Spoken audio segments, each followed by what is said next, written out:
got some secrets that I gotta keep. Yeah, there's emotion swirling underneath.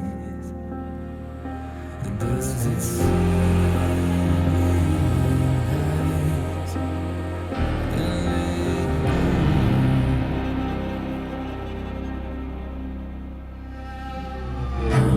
I will always remember the words of a Sami elder, calf marking you when you work at night and you sleep at day. Our rules are fluid and so is our existence. Why do so many people set rules about everything? Attention please.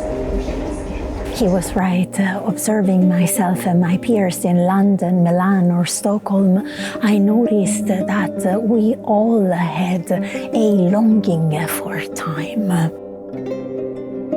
The nature of that longing I got to discover when I made the big step 11 years ago and moved to the high north of Norway. From the landscapes of silence, it is like what once was a blurred picture was now a very clear one. Once the big step was done and I started to unfold my life on this rocky terrain like Houdin, I gained a whole new perspective as I changed my approach to shifting. Why do most of us find it so challenging to flow with our life and be fluid?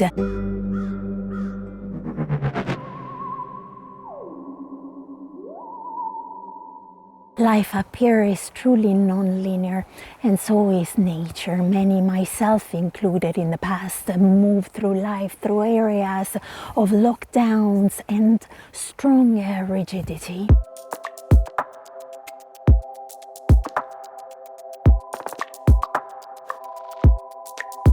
The Say Flexible technique has created more damage than we can comprehend because we are undeniably not all able to be flexible in the very same way. While society asks us to be flexible by building walls, upon structure, upon rules around us, the God asks us to be fluid and be like an old windmill in a storm. Our life, witchcraft and traditional shamanism up here have been always all about one peculiar aspect, fluidity, not flexibility.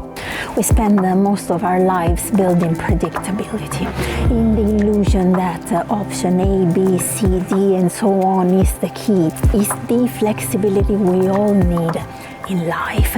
It is not the desperate run to build plan A, B, C, D is yet another way to build just different cells of the same big prison. Flexibility has still the flavor of self-indulgence, while fluidity is all about self-preservation, and by being fluid we allow ourselves to be ebbs and flows and embrace the significance of our personal stories. This is what a shaman, a noaiti, a vulva, a witch are made of: fluidity.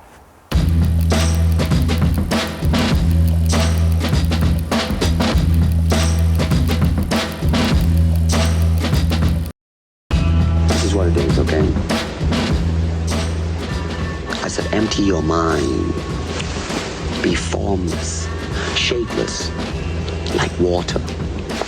Now you put water into a cup, it becomes the cup. You put water into a bottle, it becomes the bottle. You put it in a teapot, it becomes the teapot. Now water can flow or it can crash. Be water, my friend.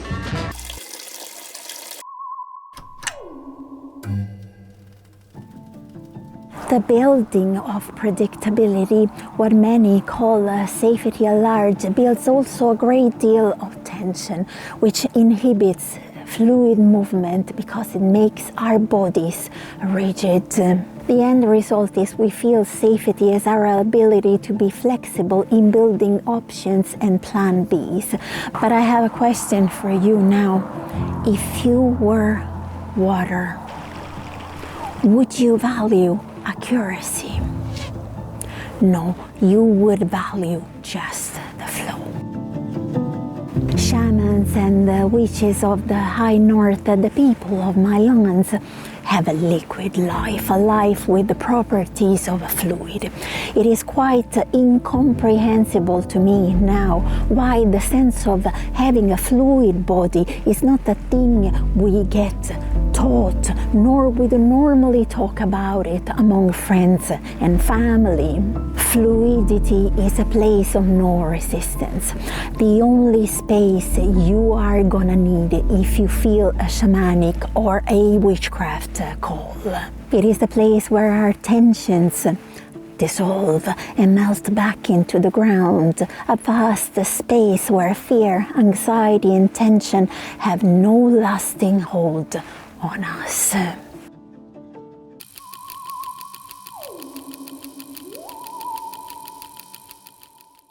But how do we become fluid? How do we answer our shamanic or witchcraft call? I sleep with the dirt by fire glow.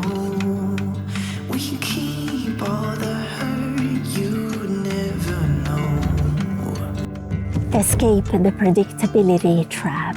Adopt an ontology of fluidity and continuous recombination that resemble the unpredictable movements of wild animals and the formless trajectories of spirit. The perfect image of insanity to me would be to see a reindeer grazing the same ground over and over again, expecting food to be ever present in the same spot. Imagine it would really be like living our lives in an unconscious place of fiction. Reality is that flexibility without a full transparency, without the flow, is a fiction that reduces real fluidity to empty rituals of guesses and forecasts, predictable plans, predictable productivity, predictable careers, predictable transformation, predictable craft, predictable life.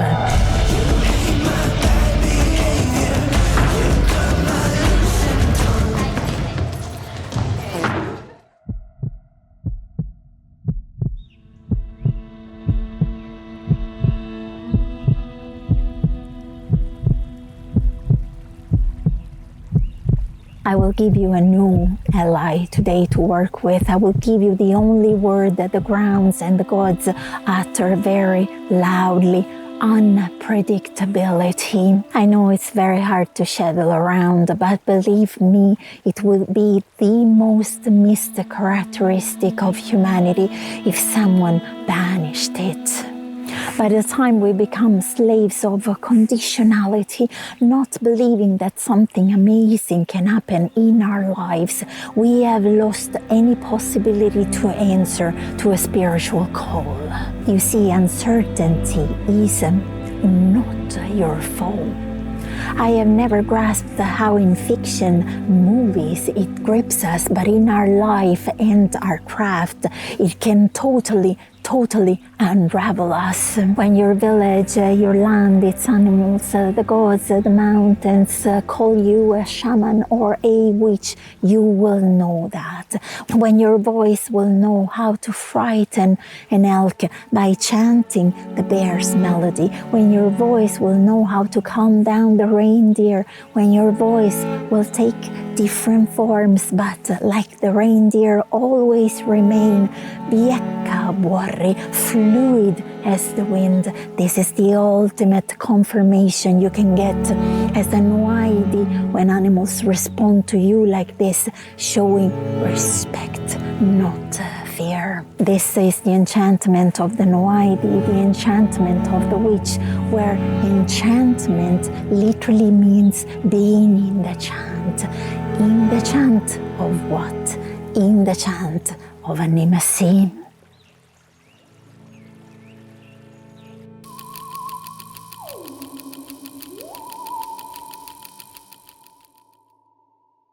When the reindeer jaws hanging from the door of your lavu, your sacred space will fall right after you have walked through that door, that will not be the beginning of a show, but the beginning of a hard work, of a very hard burden that hardly leaves you any time for yourself.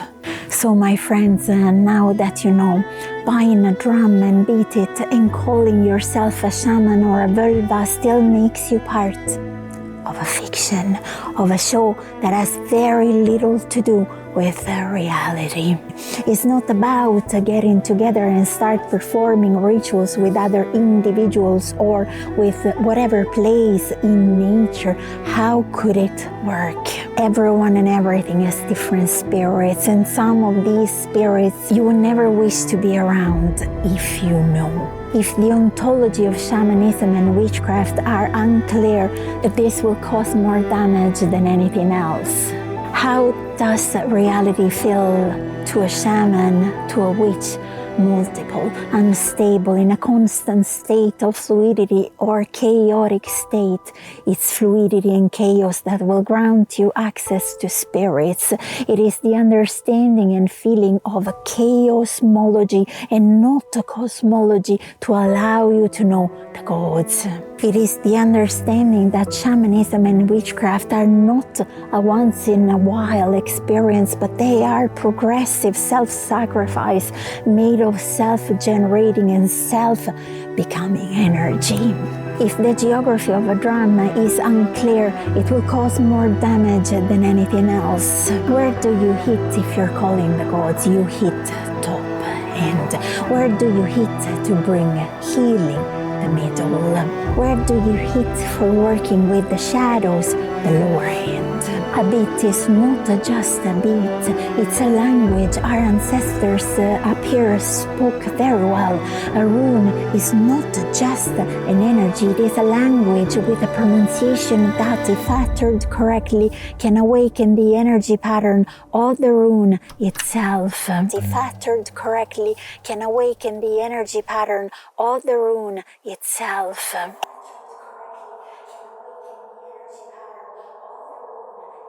Efforts, my friends.